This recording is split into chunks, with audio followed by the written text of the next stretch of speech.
Hello friends, हमारे channel welcome education में आप सभी का स्वागत है।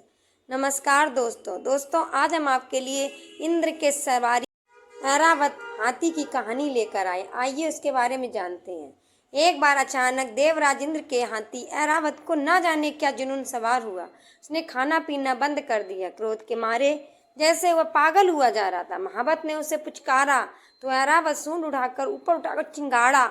उसने ऐरावत को पकड़ने के लिए सूंड हवा में घुमाई।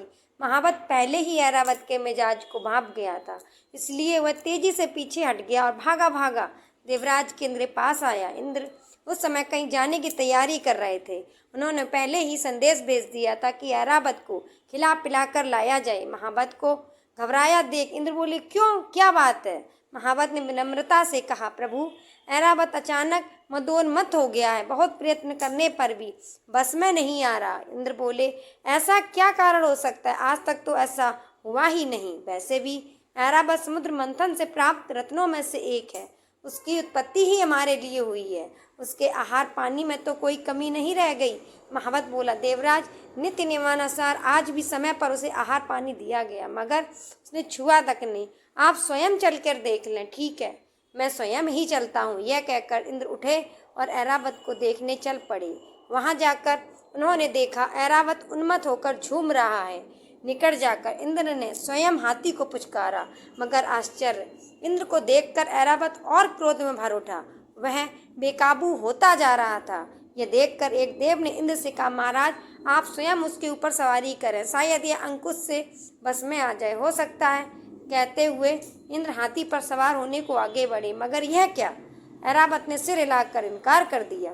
फिर उसे बस में लाने के लिए कई उपाय किए गए, मगर वह बस में ना आ सका। इंद्र परेशान और सभी आश्चर्य में थे। उनकी समझ में नहीं आ रहा था आखिर ऐरावत को हुआ क्या? मुझे भी सवारी के लिए इनकार क्यों कर रहा है? इंद्र इसी चिंता में पड़े थे। उसी समय उनके कानों में नारायण नारायण की शब्द की ध्वनि सुनाई दी और बीड़ा लिए हरि गुणगान करते देवर्षि नारद इंद्र के सामने आ गए। इंद्र ने नारद का वंदन किया। नारद जी ने इंद्र को देखा, फिर हंसकर बोले, किस चिंता में पड़े हैं देवराज? कहीं असुरों ने सुरपुर पर आक्रमण तो नहीं कर दिया? कोई कौतुक हुआ है? अरे, ये ऐरावत बार बार क्यों चिंगाड़ रहा है? इंद्र ने अपनी व्यथा कथा बताते हुए कहा, हाँ देवर्षि, ऐरावत अस्वस्थ हो गया है, मगर इसकी अस्वस्थता शारीरिक नहीं, मानसिक है। यह स्वर्ग के सारे नियमों को तोड़ मुझे सवारी करने से इनकार कर रहा है। क्या आप बता सकते हैं यह ऐसा क्यों कर रहा है? नारद जी बोले, हाँ देवराज, इसे अपने पूर्व जन्म की याद आ गई है। उसी के कारण इसके मन में पुराना द्वेष उभर आया है। इसका विवेक खो गया है। इसकी यही नासमझी इसके क्रोध और आपके दुख का कारण बन रही है। नारद की बात सुनकर इंद्र आश्चर्य से बोले, अच्छा, आखिर ऐसा क्या हुआ? क्या वृतांत है इसके पूर्व जन्म का? नारद जी बताने लगे, पूर्व काल में त्रिशला नामक नगरी में एक विद्वान का आगमन हुआ। उसका नाम विश्वबंधु था।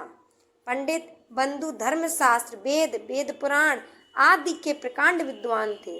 उनकी जिह्वा पर जैसे सरस्वती विराजती थी।